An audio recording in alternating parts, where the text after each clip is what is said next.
It's the Center for Gender Research, Advocacy and Documentation webinar series. And for this afternoon, we are going to be discussing one very interesting topic: womanism, African feminism, I beg your pardon, and post-colonial feminism. My name is Advocacy and Documentation, and it's always a pleasure to be your moderator.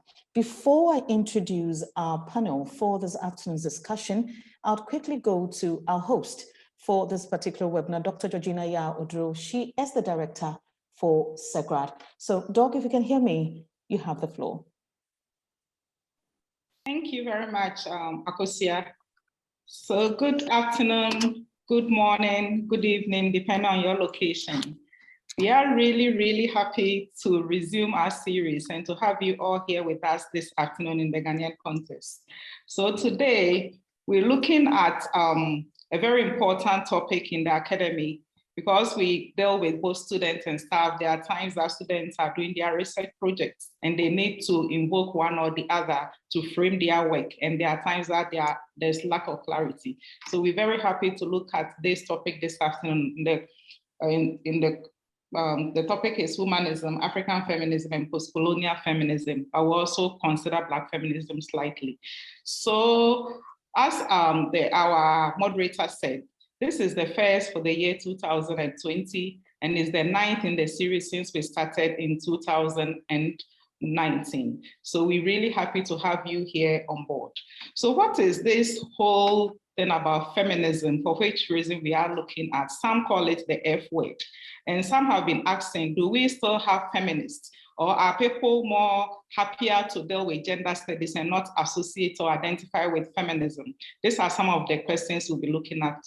And we know that Rosemary Patnam-Tong, in her work on feminist thoughts, has about over 14 strands of feminism, but we are all working towards women empowerment or female empowerment. So we can't look at everything. We're going to select few and then look at them. We are contextualizing them to suit the African, but also the Black context. And we're happy to have very seasoned speakers in the persons of Professor Akosua Dankwa of the University of Ghana, Legon, and Dr. Esther Nyek of Emory University in the US, and Dr. Martha Bronco, also of Westchester University in Pennsylvania, US, to take us through. Colleagues, without our audience, there's no way we're going to have this discussion. And as usual, we're happy to welcome you all. We have people who have been very faithful to us. They've been with us from the very first edition or version through to this 9th edition. We're happy to welcome you all back.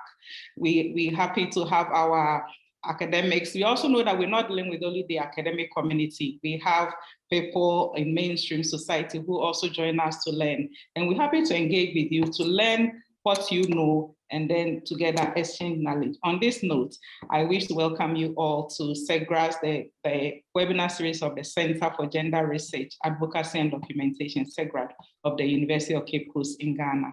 Welcome and thank you. See you. Thank you very much, Dr. Drew, for welcoming all of us. I'll quickly introduce our speakers for today's webinar. I'll start in no particular order with Professor Akosua Dankwa. She is with the University of Ghana, Legon. Now, Professor Akosua Dankwa is an associate professor of sociology at the University of Ghana and a former director of the Center for Gender Studies and Advocacy at the University of Ghana. She also currently serves as the convener for the Network of Women's Rights in Ghana. She's also the past head of the Department of Sociology, as well as the current acting dean of the School of Information and Communication Studies, all at the University of Ghana. Professor Dankwa is an astute scholar who has done much work in the general field of sociology and gender studies in particular. Prof, you are most welcome. Thank you very much. Honored to be here. It's a pleasure having you here too. I'll secondly introduce Dr. Martha Bronco. Now, she graduated from the history program at UCC and pursued graduate studies in Canada, where she obtained her PhD in immigrant women's education from the Ontario Institute for Studies in Education, University of Toronto. She is a historian by training and teaches in the Women's and Gender Studies Department at Westchester University, Pennsylvania. Her research centers on women's education, bodies, immigration, and work. She has published 3 books already, and a 4th, an edited volume of Sexualities in Ghana, is coming out any moment. She just signed a contract with Palgrave Macmillan to write a book on women and old age poverty in Ghana. Doc, you're most welcome, and thank you for joining us. Right, I would introduce our 3rd resource speaker for this afternoon, Dr. S.N. Nyak. Dr. S.N. Nyak holds a PhD in political science from the University of California, Los Angeles, with a specialization in international relations and comparative politics. To date, she has pursued 2 research streams. The first stream is centered on the political economy of development, governance and public procurement reform, with an interest in social justice and gender responsive schemes. The other stream reflects on gender, sexuality, and politics. Dr. Nyak is currently pursuing a doctoral degree in practical theology at Virginia Theological Seminary to expand her research on identity, sexuality, and politics to the analysis of intercultural and ecumenical inclusive epistemologies and practices. She has written extensively on interdisciplinary topics such as sexuality and politics, public policy, gender equality, ethics and religion, public procurement reform, economic inclusion, and human rights. Her latest book, Africana Queer Presence, Ethics and Politics of Negotiation, takes on a womanist approach infused by the concept of nego-feminism to develop a model for an ethical engagement with Africana queer multiplicities. Dr. Nyak is a visiting scholar at the Vulnerability and the Human Condition Initiative, Emory School of Law, Emory University in the United States, the book review editor for the Journal of Africana Religion, a former fellow with Africa Multiple Cluster of Excellence, Bayreuth Academy of Advanced African Studies in Germany, a board member of the West African Research Association, headquartered at Boston University. She will be joining the Department of Ethnic Studies of the University of Colorado at Boulder in the fall 2022 as an associate professor. That's a long and interesting one there. Dr. Nyak, it's a pleasure to have you join us. Thank you very much. Right, so at this point, we'll be delving into our discussion this afternoon. As I earlier on indicated, we'll be looking at the topic, Womanism, African Feminism, and Post-Colonial Feminism.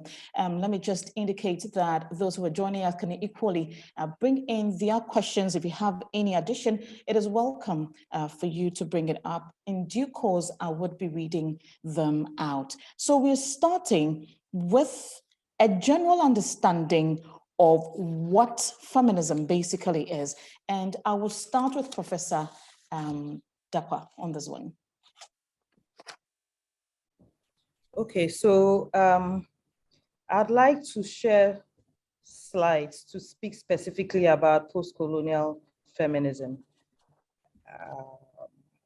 Let me go ahead.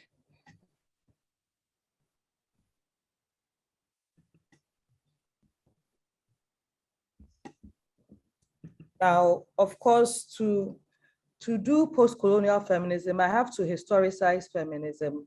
I've got a historian on the panel with me, and I've got SN who I'm sure will critique this also, because in setting it up like this, what I'm doing is sort of, I'm normalizing feminism as it's originated in the West, rather than normalizing it from our standpoint. But I do that basically because that's the way it gets introduced to us. And I wanted to share that, but to share that with the critique of it. That usually when we talk about post-colonial feminism, the whole point about having a term before feminism suggests that this is a variation on what the thing is. And yet for me, post-colonial feminism, it's a standalone and should be researched and thought about and conceptualized as such. Having said that, Often when we talk about post-colonial feminism, we are referring to feminisms of the post-1980s. So the body of work that has come out of mostly non-white scholars, many of whom are female, talking about the ways in which they understand the world. So we are not looking at feminisms as originated in the West, but we are looking at feminisms from the 1980s onwards, often talked about as third wave feminism, the third phase, if you would. Now, it's important to note that these ideas or these views of non-Western women didn't just emerge in the 1980s. So although we name the 1980s as the starting point, it's important to keep in mind that women from the non-West prior to that were thinking and discussing and talking about feminism, even if they are not so named. One of the women whose work is important in this regard is Sojourner Truth, who in 1851 made the famous statement, "Ain't I a woman?" Why isn't my view of the world reflected in these discussions of first wave feminism and suffrage in the US at the time?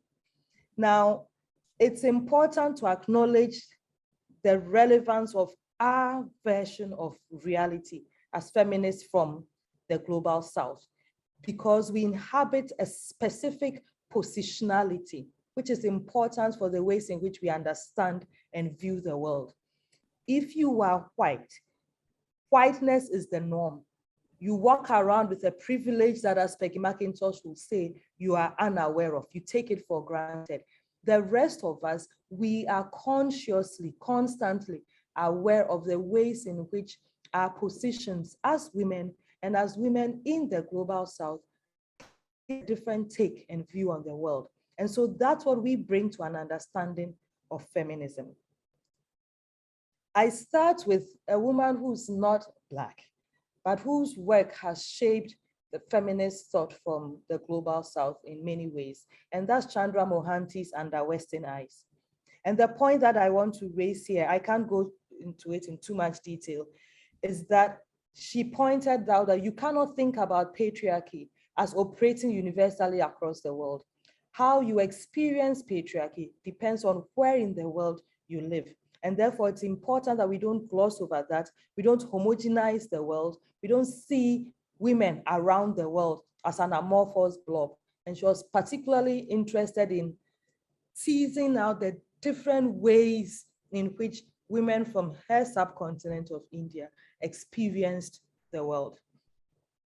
Another point that she made, which is important, which I think many other women from the global South make, is this idea of third world women or women from the global South as victims of our cultures, requiring the emancipated, progressive, civilized women from the global North saving us from ourselves.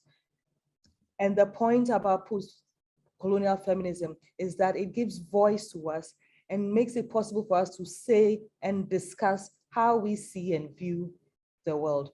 So we point out the silencing that has occurred for eons, and we decide that now we are going to own our voices and make our own views of the world heard. Another person whose work I want to briefly introduce is Gayatri Spivak, who wrote about Can the Subaltern Speak? Gayatri Spivak is a literary scholar, and she has this famous piece where she talks about the subaltern as those from the global South and the ways in which our voices are not heard, and how often it is the voice of the West, in this case, the Western man, that comes to save us from ourselves. And she points out a point that I've already made, that it's important for the subaltern to be able to speak from where they sit or where they stand as members of the subaltern species. Another point that I want to raise very briefly is the concept of double colonization, which is made by Holmes, Peterson, and Rutherford. And what they do in double colonization is to point out that if you live in the global South and you are female, you have the oppressions of being female and having to endure patriarchy, but you also have to live the product of capitalism and neoliberalism from the global South. So the colonialism that we experienced for a century across the continent which now shows up in neoliberalism in terms of the ways in which the West continues to have a say in how we organize our world, shapes our experiences as women.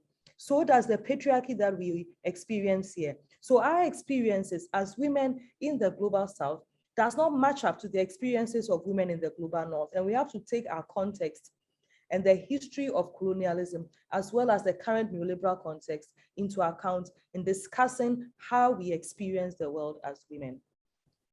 Triple oppression comes to us from Black women in the diaspora, both the UK and the US, and they talk about race, class, as well as gender, and point out that how you experience the world as a woman is also shaped by your race and your class. So a white, highly educated, upper middle class woman is not experiencing her world in the same manner as a low-income Black female or a low-income Latina woman experiences the world.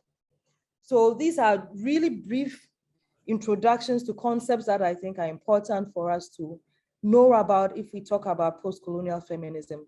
I'm not sure how much time I have, but what I wanted to do in this last 2 slides is to just share with you how this reflects in the work that we do as scholars from the Global South.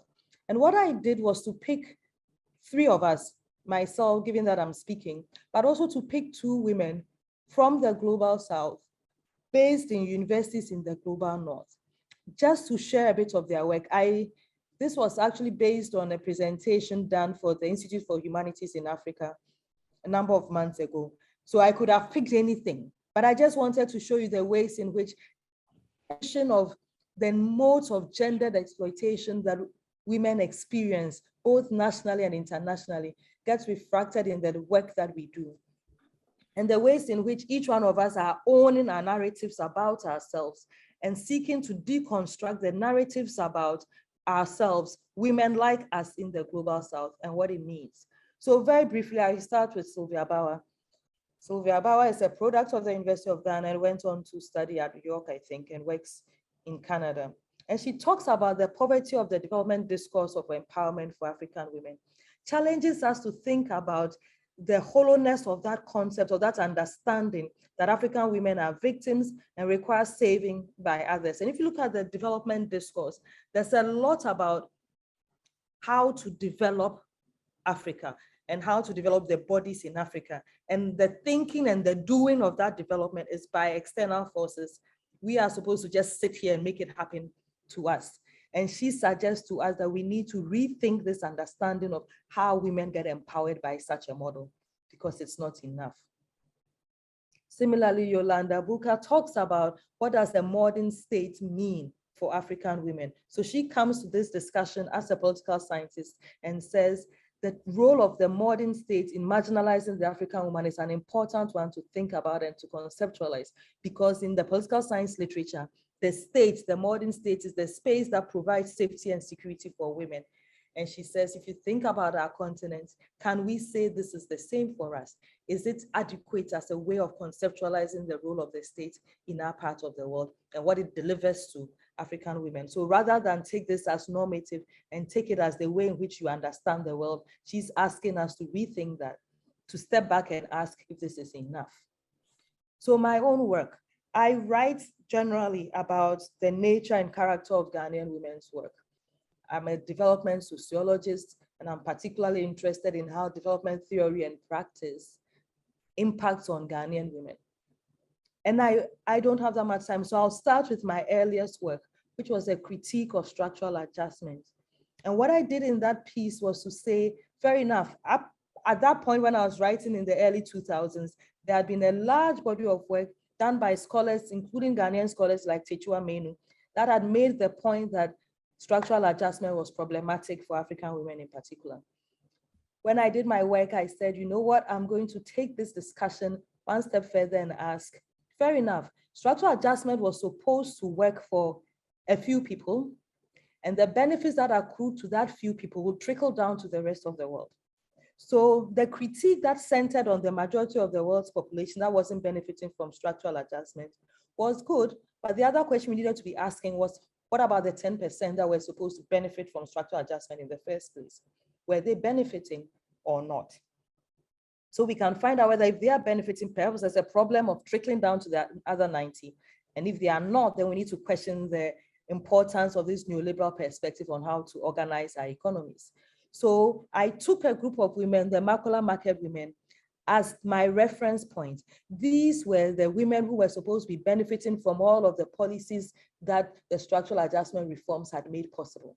And I asked, to what extent can we say that this had been a good thing for them? And my basic argument at the end of that project was to say structural adjustment is Janus face, like the Greek god Janus.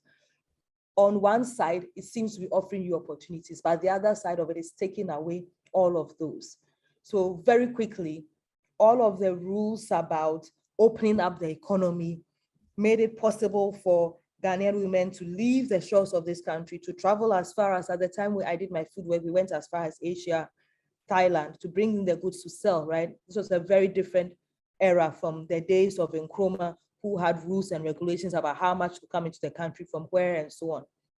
But all of the other policies about devaluation, currency devaluations, and floating your currency on the global market and so on actually limited how much you could make in this process. So while on one hand, you could say that this was offering them opportunity, on the other, these opportunities were being constrained.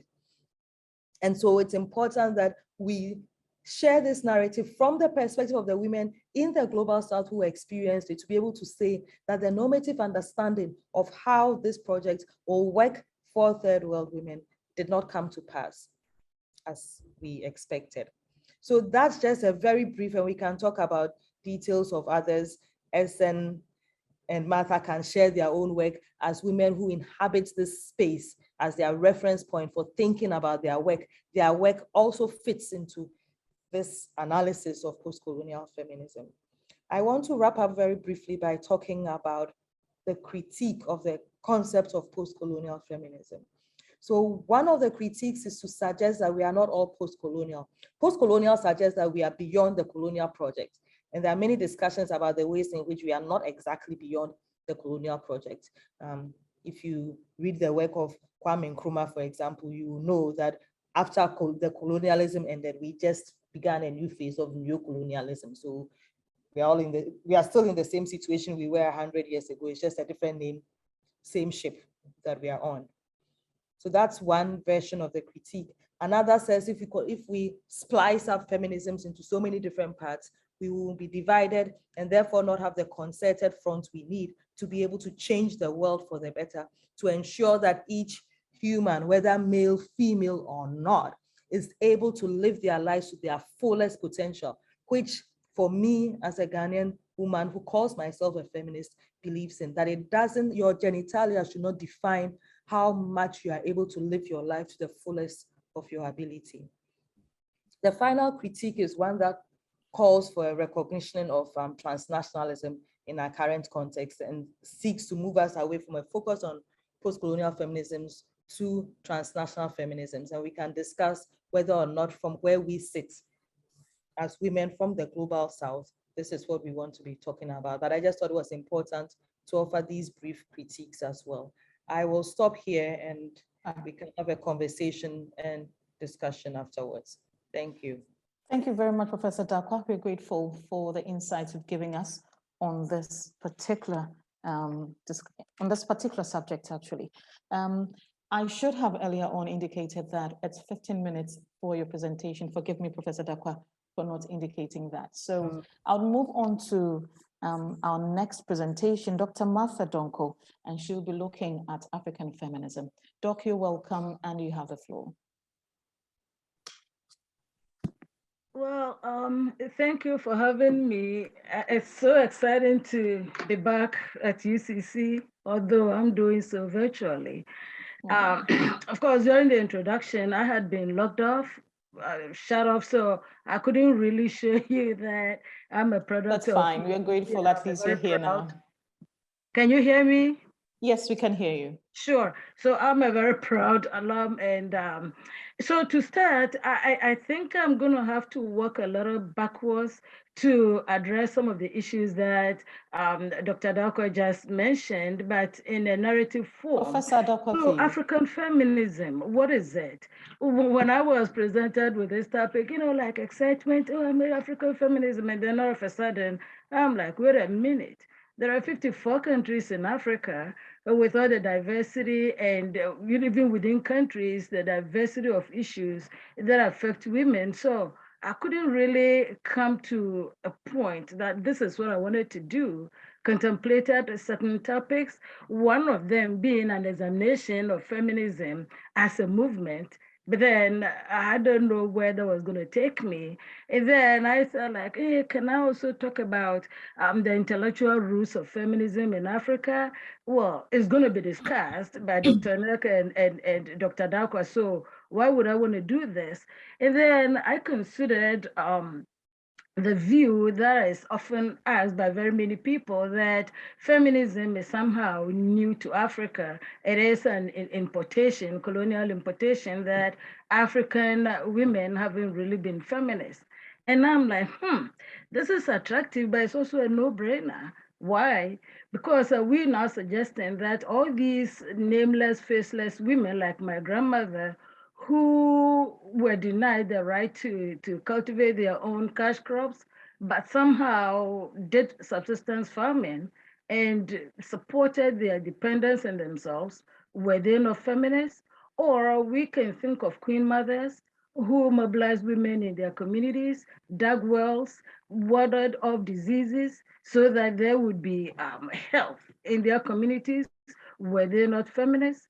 Or if we consider women who brewed beer and then sold the beer underground because of police harassment, when their husbands were away working in colonial mines, were they not feminists? Or even if we consider, lastly, that women who led protests in the colonial struggle for independence, were they not feminists? And so the conclusion then is that feminism has always been present in Africa. African women have always been feminists, and that their feminism has been built on a belief in the dignity of the human person, in a belief of justice and fairness. And they have always challenged their own men and also foreign imposters who have put their lives in such restricted ways to ensure their own autonomy and the autonomy of their societies. And when you think about it, these are the principles that buttress feminism generally and African feminism specifically. And to name some of these people who either dug wells or led protests or whatever it was that they did, I picked a few women to show, just a few, and I thought that it might be a little bit repetitive. So let me see if I can share, if I can share my screen.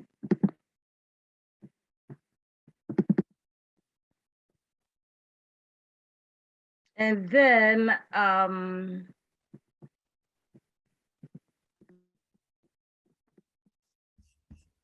there we go. So this is Charlotte Mazeki. I don't know if I'm pronouncing the name correctly, but South African woman. She led anti-pass protests. She's an educator. She wrote a book about the political and social conditions of women in South Africa. And she founded the Bantu Women's League, which was part of the Native African National Congress. Eventually, that would morph into the ANC, which will lead the country, South Africa, to independence. But these women have been written out of history. We don't get to see them. We don't get to read about them. So often when we're talking about feminism, then we use Western feminism as our point of departure, when we have had feminists and feminism on the African continent for the time that we have known the people that are there. Now, another person that I want us to have a look at would be Mrs. Ransom Kuti. We know her, at least we know her son also Fela Kuti, who was an artist and musician. Now, here is a woman who believed in education, and she was herself an educator. She founded the Biokira Women's Union. And again, this union here was very instrumental in the independence struggle of Nigeria. Now, another person that I want to show quickly would be our own, from Ghana, Nadede Ayite, who is popularly called Dede Ashikinsha. And apparently, I don't know Ga, but I understand that Ashikinsha means flower. And that tells you what she was doing, a market woman who sold flour. And she funded Dr. Nkrumah's presidential campaign and also mobilized women to vote for Dr. Nkrumah. But you pick our history books, you don't, all right, you pick our history books and you don't see her. Fortunately, I understand that she is the face of the 5 peso coin in Ghana. Now, I don't have one, so I'm not going to be able to verify that. But we have Theodosia Oko. She designed Ghana's flag and the philosophy that the flag represents. And these were all women. There is something common about them all. These women were engaged. Let me stop the share for a moment. There are other phases that I will show, hopefully, as we go along. These women were engaged in the colonial struggle, the anti-colonial struggle. So it would seem that African feminism, the face and public expression of African feminism, has all been about anti-colonialism. But it would be a mistake to think about African feminism that way, because it has survived. African feminism has survived colonialism, and it has flourished in academic, intellectual, and artistic forms that are all geared towards producing scholarship on African women and also on the continent. A lot of the stuff that we read about, they are related. So that is that.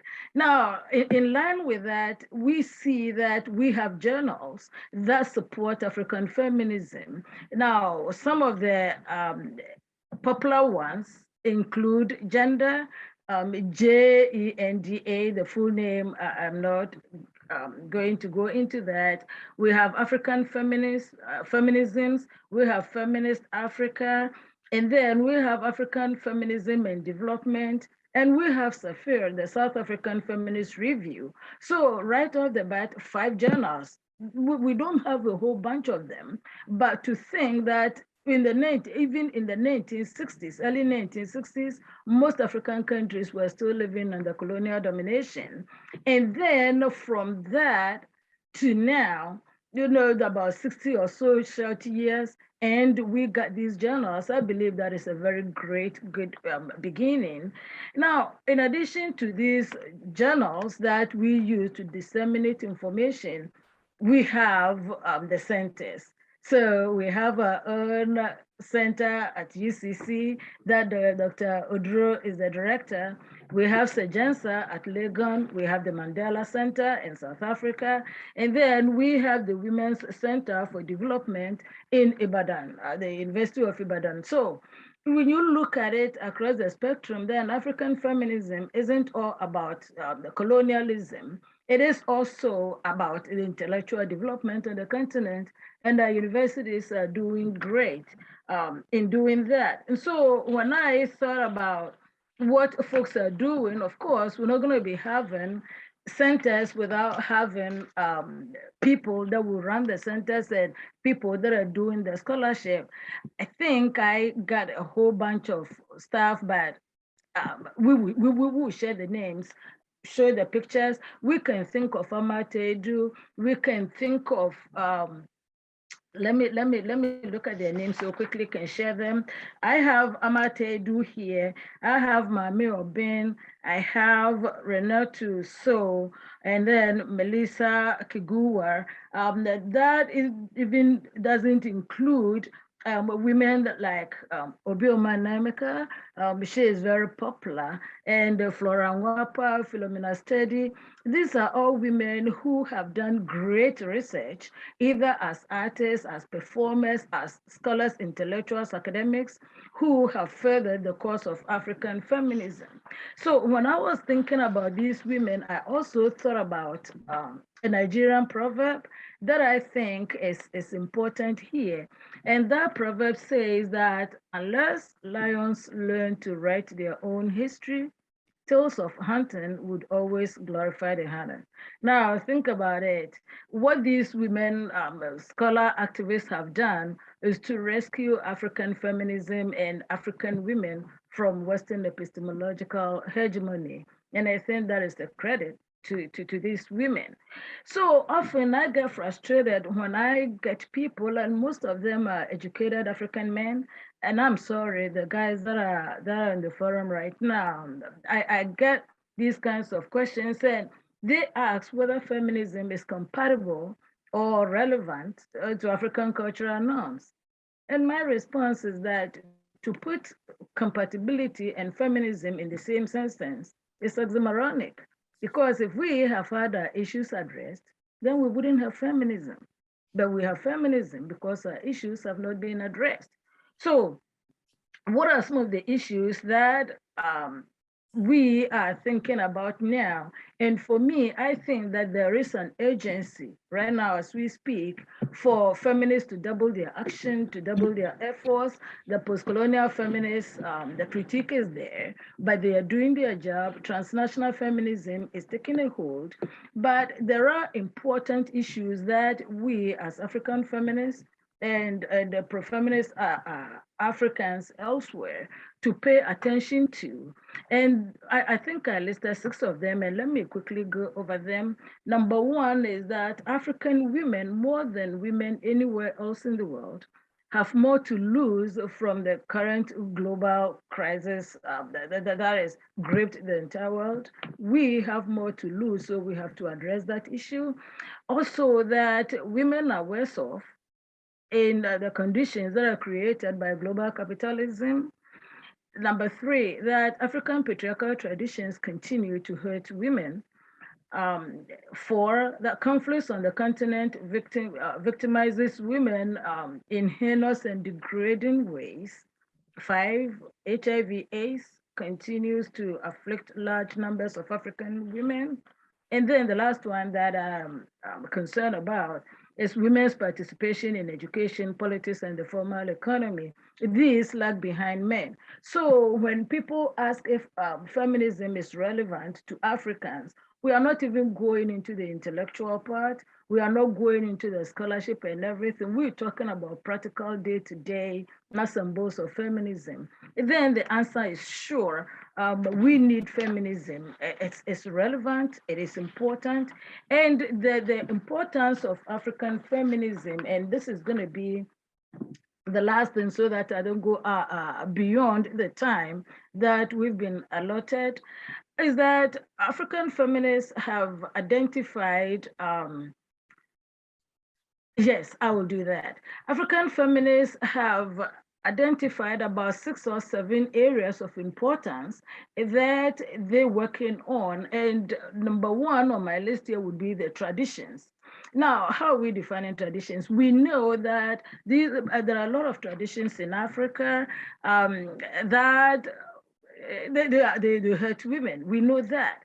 But what we reject as African feminists is the white savior mentality, trying to point out problems in our societies to us and then offering ways to address those problems. We reject that. If anything at all, if they have help to give, we would welcome the help, but we want to lead the charge to end our own oppression, however defined. Now, a second thing that African feminist and Dr. Dakwa mentioned this, and that is the work that she does to a large degree, and that is to do with underdevelopment. And so here we blame Western capitalists for the Africa's underdevelopment. And so we look at military intervention and often, oh, there is a coup in Mali, there is a coup in this place. and it looks like the local people are instigating these coups, we forget that most of the time they are instigated from abroad, from the West. Because when we get Africa divided, then they can stay strong. So what do we do now? We want to draw attention to the fact that we need to develop some kind of a new kind of education, so to speak, that would create a certain kind of consciousness in Africans to begin to look at our problems in progressive ways. It's not business as usual. We need a new kind of education. And very many of the feminist scholars on the continent, they are doing this, and we need to do it more. Now, a third aspect is about sexuality.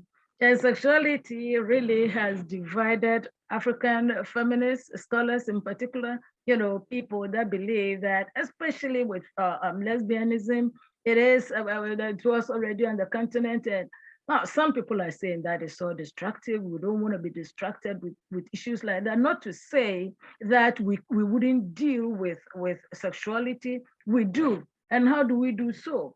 We're saying that the state itself is heterosexist, and the state wants to impose this on citizens. So not only are we trying to rescue through our scholarship, through our activism, to rescue women and similarly situated people from the state's assault on our sexuality, but we need to get people to understand that that issue is not one that is important to Africa. We know it and we are dealing with it. Then there is the issue of race. So what African feminists are doing is that they want to deconstruct the language that has been used to define race, said that we are put in a pecking order, that white folks are on top and Africans are at the bottom, and then other people are somewhere in between. That is unacceptable to us. We want to confront that, and we are confronting it, and that is a building block of African feminism. Now, global feminism. That we have moved from global to transnational, and there's a nuance of meaning right there to these terms, but we do acknowledge that there is the need for collaboration. We do.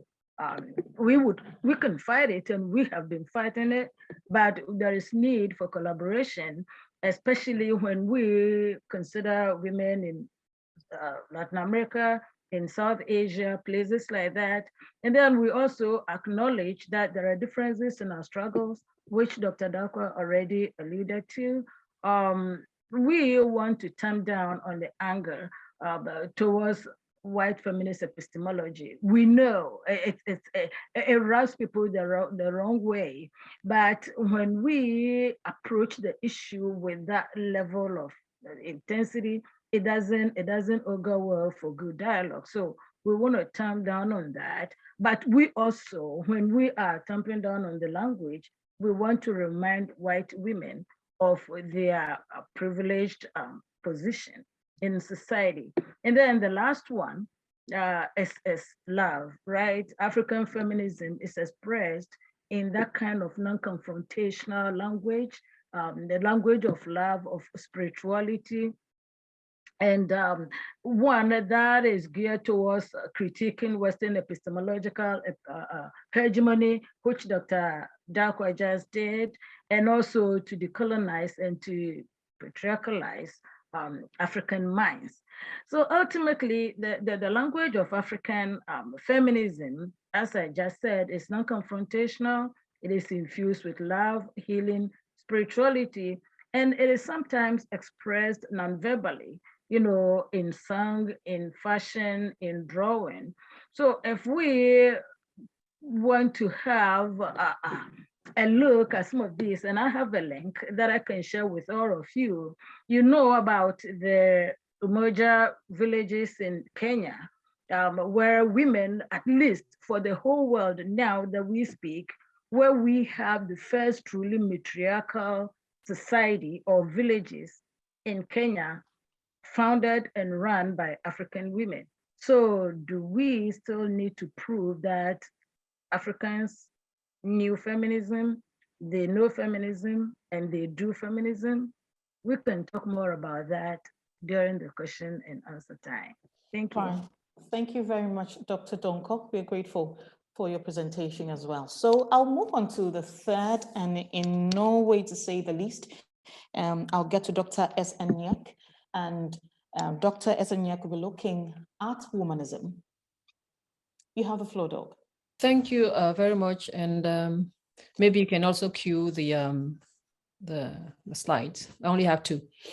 Well, it is a great honor to be invited here, and as a scholar, I have primarily contributed to expanding the field of African queer studies. And in my recent work, I theorized the role of cultural and moral imagination in generating new insights on ethics, gender diversity, identity within the broader community of the Africana household. By Africana here, I mean Africa and her diaspora.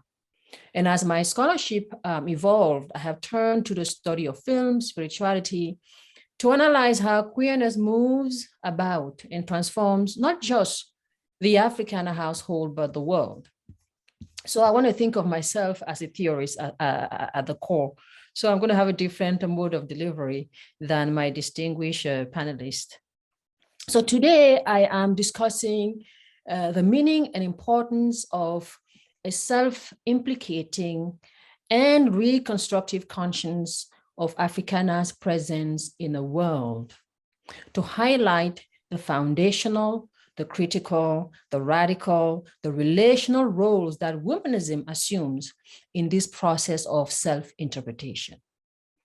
Now, given the time constraint, what I want to offer here is a commentary on womanism and its centrality in theorizing Africana's selves and struggles in the 21st century. I am mainly asking myself, what is it that Black womanist writers do when they engage in the work of discernment of the spirit that animate time and specific histories or herstories? I am particularly interested in the queerness of this discerning womanist intervention.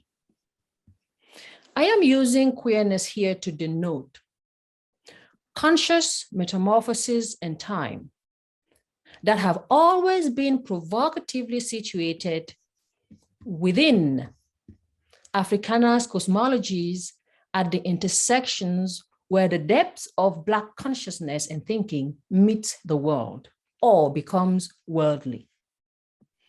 I call queer here that which is out of order, because it has ceased to be ordered around by dominant conventions regarding matters of thought, taste, and representation.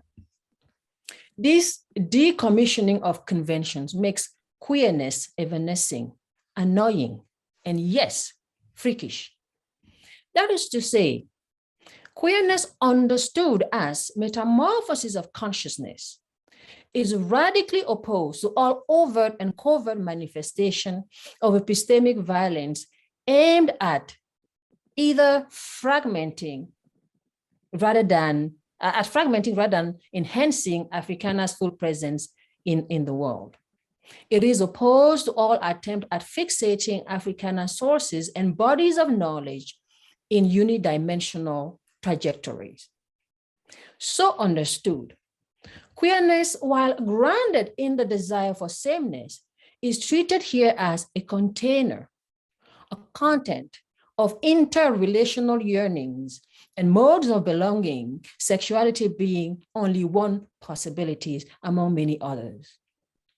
By full presence, I mean the freedom from denied self-assertion, especially in the ways in which stories about the Africana household are often told by others.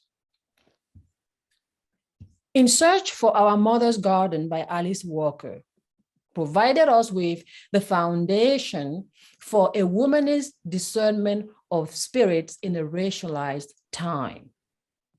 Rather than defining the term womanism, the poet presents us with a many-sided awareness platform worth showing here in full, and that is slide number 2.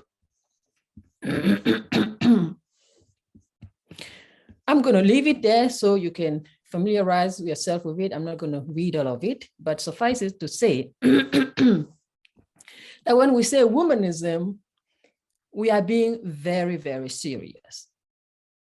When we say womanism, we are talking both about the love and comfort between women, sexually and non-sexually. Very important to note. When we say womanism, we are talking about play, music, roundness. When we talk about womanism, in some ways we are talking about feminism with a particular bent to it. So in this model of a many-sided awareness, one notes the abundance of maternal and relational images as folk expressions committed to the survival of wholeness, an entire people that do not treat freedom as a new idea, but rather as a perennial stream that animates the Black woman's spirit in a full act of radical engagement with the real. Although childlike, womanism is not childish. It is commemoration and interpretation of Afrikaner stories, past, present, and future. The aim is not for Black women to conquer a specific territory, but rather to tactically resist political and subliminal messages to just get out of one's way. This first and foremost means rejecting the too familiar strategy of provincializing and exoticizing Black women's authorial existence. Furthermore, the interchangeable premise of womanism runs counter to a liberal citation of individual subjectivity because on the road to survival and full presence, there is always a folk on that road. And a singular transparent self does not give permission to anyone to access the community of folks. A womanist agency seeds and exchanges positions, knowledge, experiences, because the way to fullness of presence is never one and one's only. There is no pride in clearing the way for the way's sake. Womanism exchanges are not only serious, but responsible for the self and for others. Womanism then positions the Black woman's experience and spirituality as the way, the truth, a method, a theory. And it is not surprising that Alice Walker landed in the inner ear of Black theologians as a gospel tune, a lightning rod. And perhaps to borrow an image from the book of Proverbs, a hearing ear and a seeing eye that the Lord has made for an era. Consequently, focus is on community of a people in movement and on what is happening to the gardens that nourish their movement towards imagined futures. Womanism's concern is about the Black human spirit in a full act of presence, continually growing and appropriating places and knowledge deemed forbidden. What is worth observing on a way to fullness of Black presence as human selves in movement, persons and social visions that aspire to achieve the highest potentials, not as singletons, but as embodiment of folk expressions. Womanism is courage that grows audaciously as a willful act of presence. It is not the expression of a self that is detached and at a distance from everything else.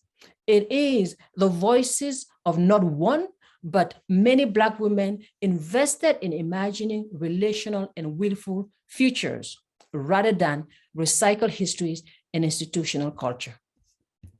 Womanism holds that while Black courage takes different shapes and forms, there is nothing new about it under the sun. That some prefer to count it in droplets does not make the long stream of consciousness evaporate. It only attests to the blind spots in society, politics, and culture, and they are but one degree of separation from the Black experience. It is womanism that reminds us that prejudice is always closer to us than we think, and grasping truth should lead us to think about how we can build capability that takes us out and away from the hydra's head of structural phobias, be they racism, sexism, homophobia, ableism, what have you, whenever they revive themselves in society. Womanism cautions us against the temptation to think of any contextual fight against injustice as terminal, and heed the revival of evil as a possibility always. The way to willful fullness of action and presence is not a road engineered and paved with concrete or asphalt, but a stream of a people, a Black people immersed in it. Finally, womanism is a dance of and with the self that has survived panoptical gazes. It cannot afford to dance lightly and leave, but rather initiate at the end of each dance another round, for roundness is womanist music, a non-dualist flow of inner erotic rhythm of the spirit. Womanism takes leave of dance floors programmed to play trivializing tunes, because only in love can it offer the contingent and the transcendent as foundational to its enunciation regardless. So let me ask the question again. What is it that Black womanist writers do when they engage in the work of discerning the spirit of time? I suggest they restate in unequivocal terms a new humanism that takes seriously the wholeness of Africana's household and its sources of inspiration as canonical. They do so by shutting down the noise and gazes that do not embody and affirm all four levels, if not more, of awareness above enunciated, at least until, as Howard Thurman puts it, the mantle of creative wisdom had done its work with us. Thank you very much.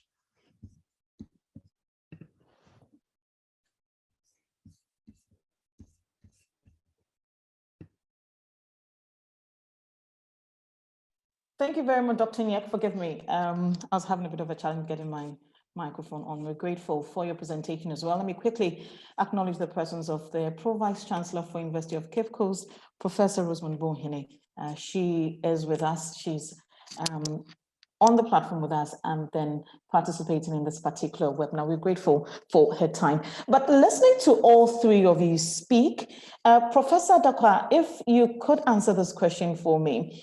I am seriously convinced that all three theories or frameworks that we've spoken about are grounded in feminism. So at what point do they converge? If they do, and if they don't, what is the divergence?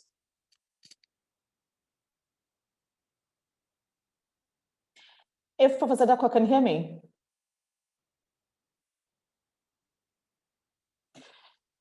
Dr. Donko, I don't know if you want to take this question.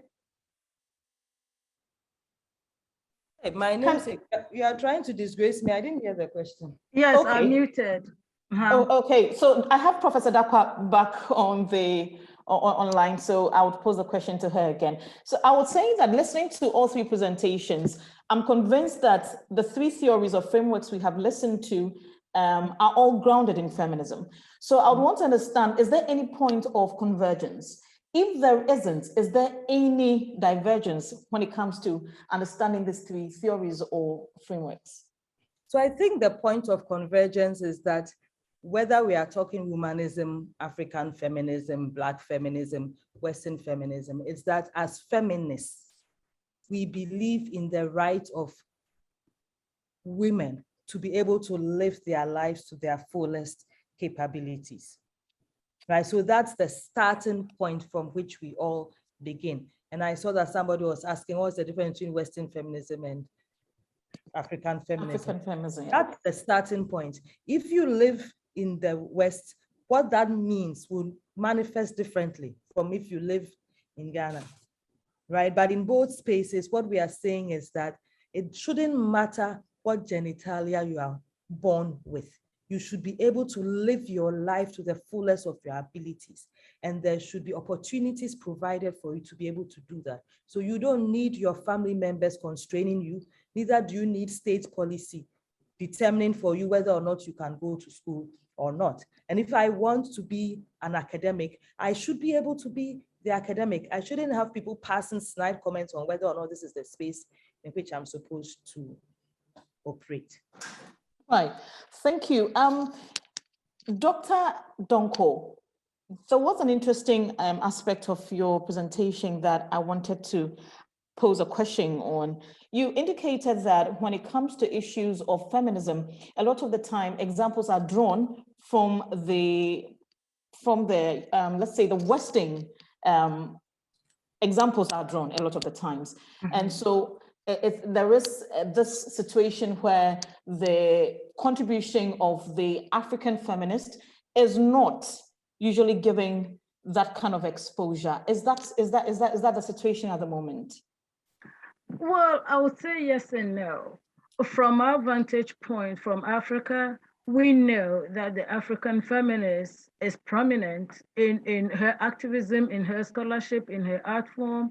However we see their work, they are prominent.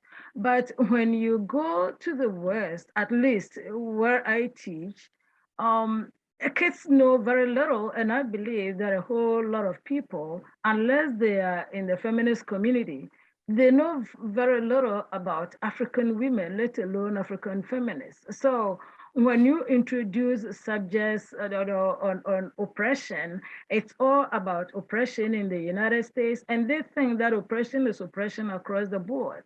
And I try to draw their attention to the fact that these are different the concepts contextually. So yeah, we can look at Western feminists and say that it has provided some insights, but by and large, there ought to be that kind of distinction, because we don't get the kind of prominence. Remember, I said that there were a couple of phases that I wanted to show. Ife Amadioma, I don't know if her name, I'm pronouncing it correctly, and some other Nigerian professors, of course, we are also there in, but who knows us? Who knows our work? Unless you get a community of African feminists who will share and talk about these kinds of issues, we're not that very prominent. Unless you teach in one of those top schools and your work goes out there, I'm not too sure how many folks on this platform right now even knew me. And I didn't even know that we have, is it CEGRAD in Cape Coast? Yeah. So, okay, until Dr. Odro and others, we came together and we wrote a book on sexualities in Africa, and Dr. Techakwa wrote a wonderful blurb for the book. So that is how we get to know each other. Now, the support ought to be there, but the juxtaposition, the comparison, time and again, is the reason that we don't get to shine as we would want to be on the continent and abroad. Right, thank you very much. There are quite a number of questions here I'll be posing to our speakers, but before I do that, let me also quickly acknowledge our immediate past Pro-Vice Chancellor, Professor Dora Francisca Edubwando. She's also on the platform with us. We also have the Provost for the College of Humanities and Legal Studies at the University of Cape Coast, Professor Mokwando. He's also with us here. We're grateful for your time. So Dr. Nyek, let me pose this question to you. Felicity Sena is asking this question, and it says, if feminism is not only about decolonizing womanhood, but involving educational transformation, where can we place the group of women who are speaking against the systems of patriarchy and systems that seem to favor neocolonialism? Let me first perhaps say, or begin by saying that like many of us here, I'm going to make that assumption. At one point or the other, we've heard of the term feminism. I grew up with women who saw themselves as feminist, but the word womanism was a late discovery. And personally, I find womanism more inclusive, more holistic in terms of grounding the experience of Black women in general on the continent and in the diaspora, in a political project that travels and that is closer to what we know of real life. Now, there is a step before we talk about African feminism. And I think the first speaker mentioned that, the reality is that in terms of the formalization of the term, or at least the way it appeared in academia, it was a white phenomenon. And therefore, it left other people in other places in the world the task of justifying why they would use that for themselves in the first place. Therefore, we have Asian feminism, we have African feminism, and that comes with its own sets of problems. I don't struggle with those things when I deal with womanism, because it is the household. It is a Black woman theorizing about Black women's experience. And I personally always wonder, what is it, even if for the sake of good critique, why is it that we do feel, or we are eager to consume less what we produce and more about what other people produce, even if it is to say we're going to deconstruct it? So I don't really place people based on what they do in terms of feminism. My concern at the end of the day is to what extent this vision or this practice is about the house, is about all of us, is about wholeness, it is about society.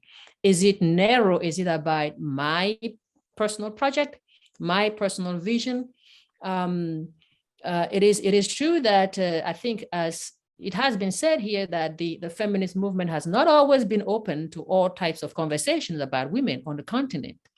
And that only happens because at some point we have to admit that there is a narrowness that comes with the territory of feminism, even when it has been, how can I say, domesticated, and contextualized. So I would refrain from classifying women based on where they are on the feminism spectrum. I do say that these are political considerations that are important, but not necessarily to me. I am more concerned today about ethics and what is it that brings the human spirit fully alive.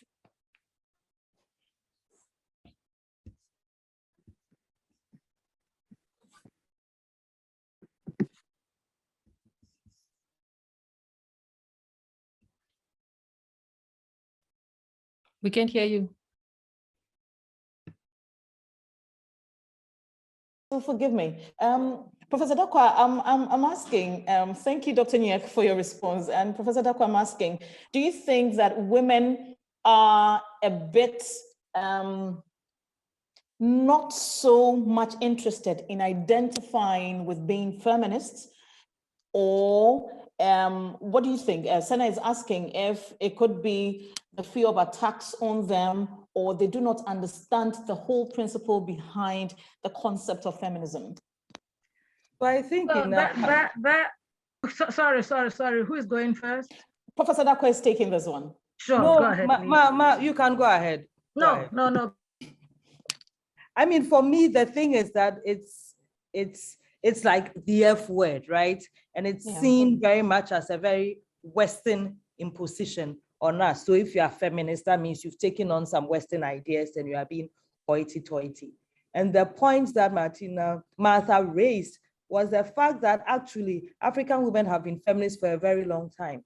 And it's not just in the names that she mentions, it's also in the everyday Ghanaian woman who refuses to be sacked from her marital home her husband has died.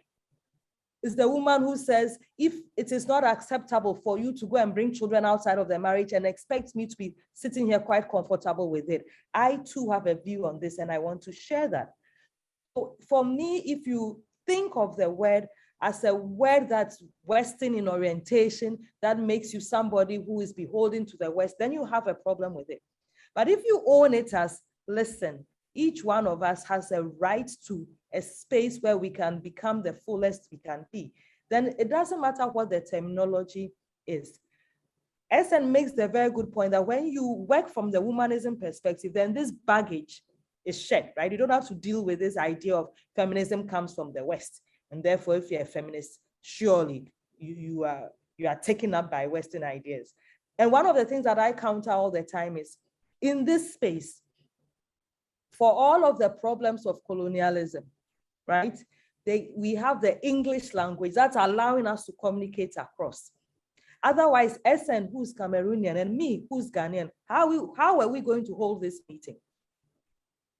Right? So when people talk about the West as this thing that even if I said feminism was a Western sensibility, the person who's accusing you of this is actually probably going to be accusing you using the English language. So this person is also in the same boat as you are. And that's the way that I push back. That even if I assume that no African has ever been feminist before, and this is a Western idea, if you are critiquing me using the English language or the French or the Portuguese or the Spanish, guess what? You don't have a leg to stand on.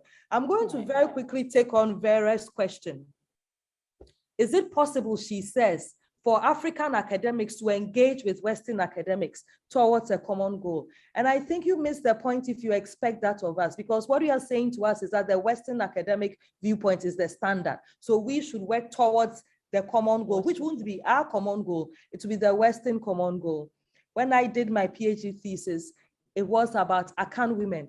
And the major publishing house was asking me to write a chapter that basically explained the misnomer of Ghanaian women owning businesses and handing it to generations beyond them. Because so far as these Western scholars were concerned, that African women are poor, miserable. How is it possible that they have businesses that they are? And I had to step back and say, no, I'm not going to do that.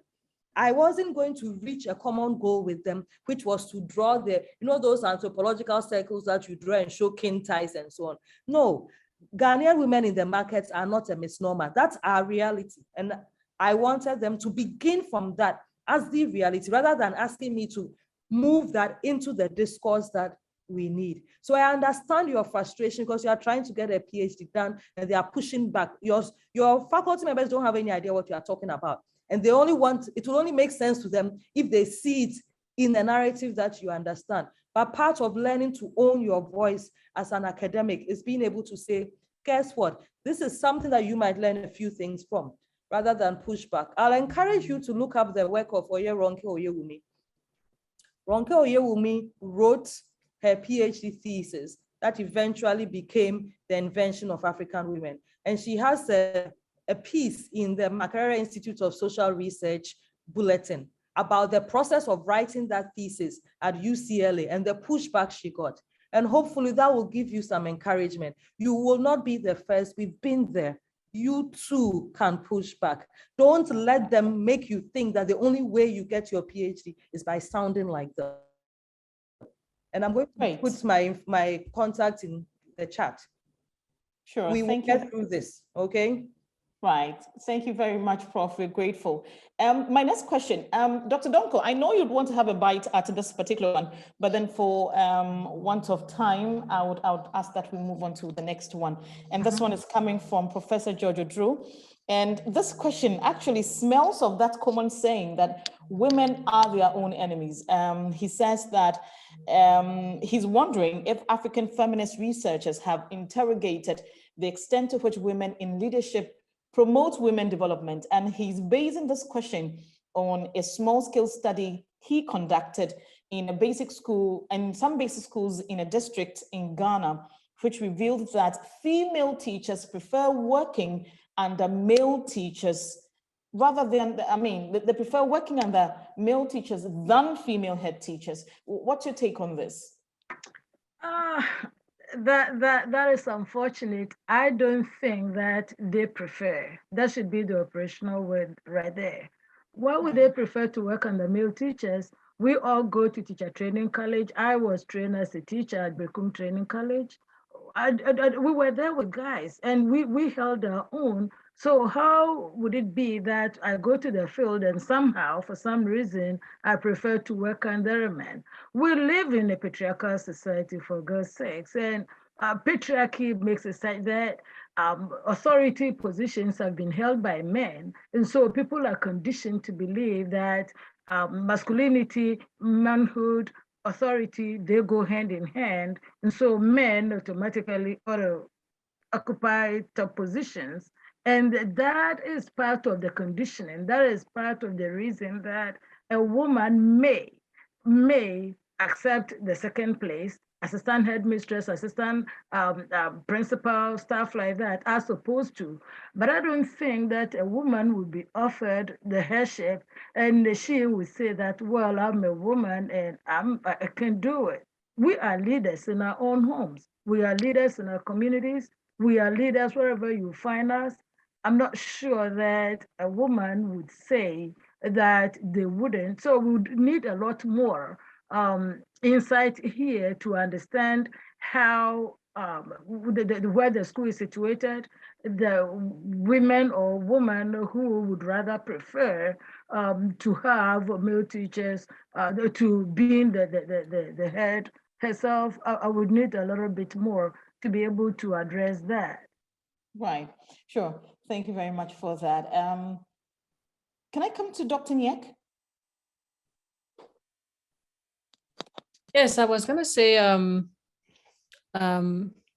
perhaps there might be ways of rethinking that question to allow us to expand, because somehow, even if society is patriarchal, it implies that there is something wrong by working with men or preferring. In fact, I don't think there's a problem with that. Yes, some women will prefer to work with men, and other women will prefer to work with women. So I think that question for me sort of is half a question. It is half a question. What does it do?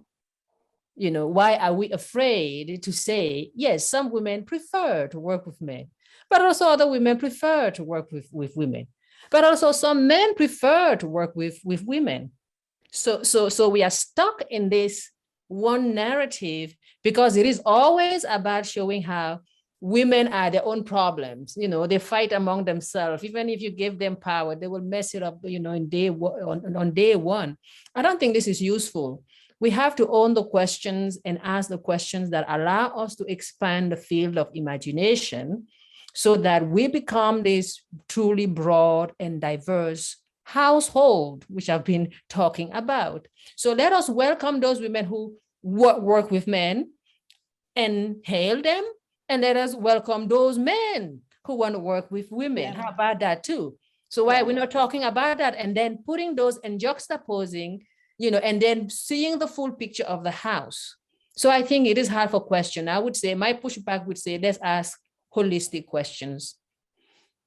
Right. Can I chip in quickly?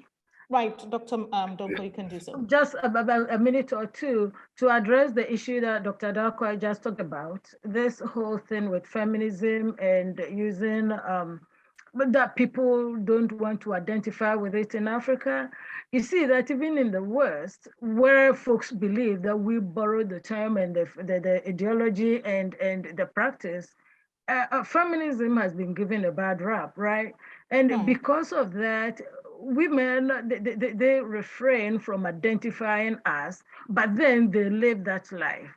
And when you think about the ways that people ask the question, it's a complete misunderstanding of what feminism means. It does appear to me that very many people think that if you are a feminist, then you hate men. If you are a feminist, that you are a lesbian. If you are a feminist, that you don't want to submit to male control. Now, look, just these three things. Why would anybody want to submit to anybody else's control? If it is at all possible, why would you want to control women? So again, that in itself is, you got whole question marks on there. And that feminists hate men. We live with men as fathers, assuming we are not even married. We live with men as fathers, as brothers, as uncles and grandfathers. So do we hate our own family members? Then we hate ourselves. And on the issue of feminists being lesbians, well, is lesbianism an illness that needs to be cured? Aside that we have to go in there with our claws drawn and feminists are lesbians? No. Whether or not the term is borrowed, remember it originated in France and then it went to the United States where it was popularized. And then of course it spread to the rest of the world. we are all using borrowed terms and borrowed ideologies. The important thing is that we apply this so that as women, the tenets of feminism, being justice, being fairness, being the dignity of the human person, being all these things, equity, equality, however we define feminism, if we are able to achieve these on our terms and within our communities, then our job would have been done. And I think that is the important issue. Right, Dr. Donko, there's a direct question to you coming from Kenneth Boateng, and he's asking, how would African women fight against oppression and marginalization on the continent and their respective contexts be recognized, since their modus operandi are non-confrontational or unthreatening? Yes, I saw that question and I started answering, but then the Q&A began, and so I stopped that. You know, we are fighting, and I wrote that in the chat, that we are fighting a multi-pronged war, right? We got HIV/AIDS to fight against. We got all these wars, ethnic strife on the continent that affect women in ways that you can't even imagine. Look at what is happening in the DRC. We got that. Now we got global capitalism that is forcing women to work in demeaning ways in other countries, getting killed and all. We can go on and on and on. Now, some of these issues, how does confrontation work? You know, we can't. It's just too much. So if we pick them one issue at a time, just like we are doing, and then from this stage, from this room, we go out there individually, and we're already doing it. So if we can gradually, a person at a time, a contest at a time, community at a time, through our research, through our activism, through our outreach, we would achieve the same goals or similar goals, similar ends, without necessarily being confrontational in the sense of holding placards, breaking windows, and that was what I meant by being non-confrontational. And remember that we believe that we hope to gain by being mutual, working side by side with our men so that we get mutual benefit. Because you think about it, we're fighting for us as women, but then we're also fighting for Africa, right? We have been sidelined, we've been marginalized in the global political economy. So our feminism isn't just about us as women, it goes beyond that. And that is what I meant when I said that it cannot be non-confrontational. Because think about it, in some respects, we don't even have the resources. And we may not have the political will from our governments to support us in these instances. Look at Ghana. I was hoping that when Nana became president, that we were going to have a whole lot of women in positions of authority. Time and again, somebody else is going to be heading this. It is a man. So if we are not given that pathway to get to mobilize people, I don't know. It becomes a bit challenging, I guess. Right, I see Dr. Nyek's hand up. I'm sure you'd want to contribute to this particular one. Yes, I just wanted to add that for me, what is fascinating about womanism is that it makes me aware of the fact that there is no future for the Black woman without the Black man. And that is to say, it does not take for granted all that has been said about the Black male body. So when we say, for example, Black women are oppressed, maybe they are, maybe they are not, but on the basis of what exactly are they oppressed? So there is this call.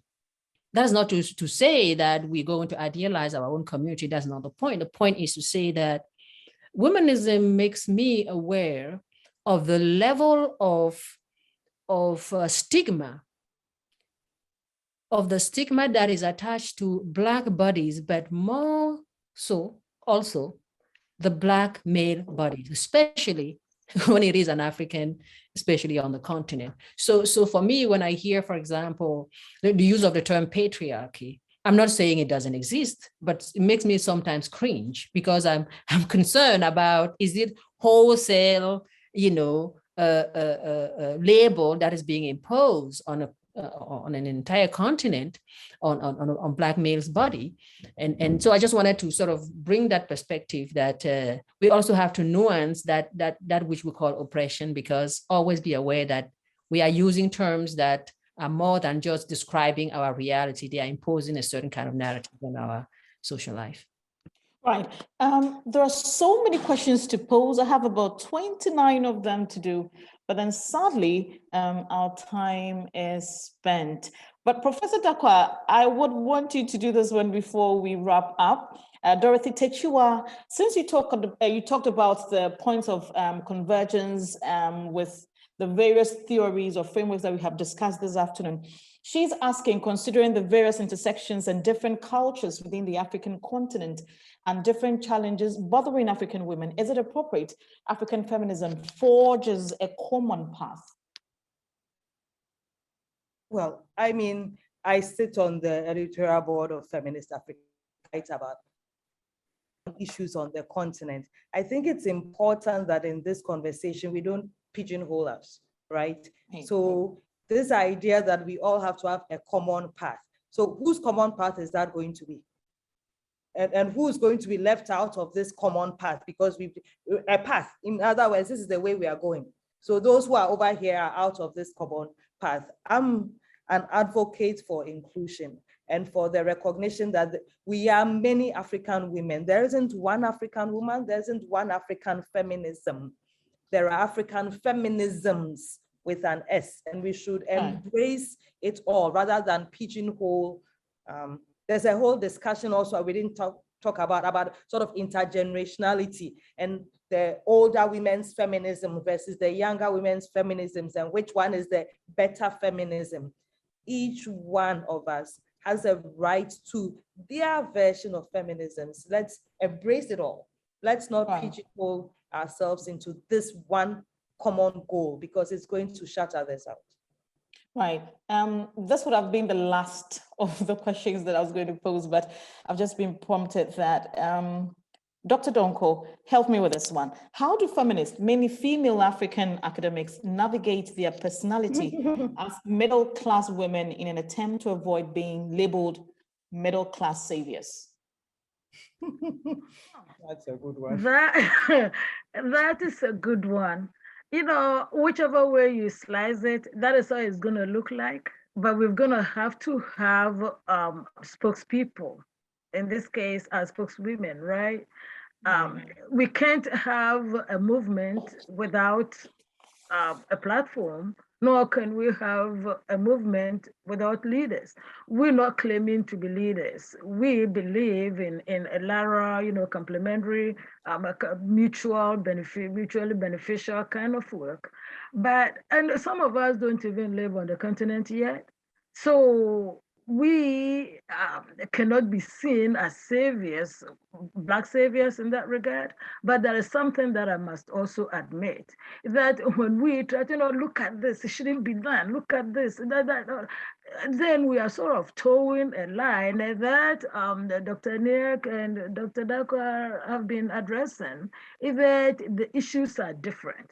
In some places, they are cutting women, female circumcision. They choose to call it female genital mutilation here.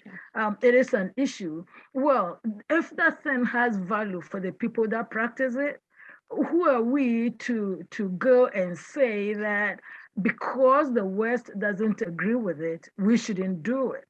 If we find it a problem, how do we address it such that we don't appear to be condescending? This, in fact, is a very good question. I'm not sure that I'm offering a very good solution here, but I see both sides of it. If you don't name it, somebody else will name it for you. But in the process of naming it, what kind of language do you use? How do you use it? How do you approach the other people so that you are not placing yourself above them? Having a PhD is just that. Somebody has a PhD, another person sells stuff on the market, like my mother. Together, we all make society move forward. So I don't think that we can use our position to tell others what to do, because that is exactly what we don't want Western feminists to do to us.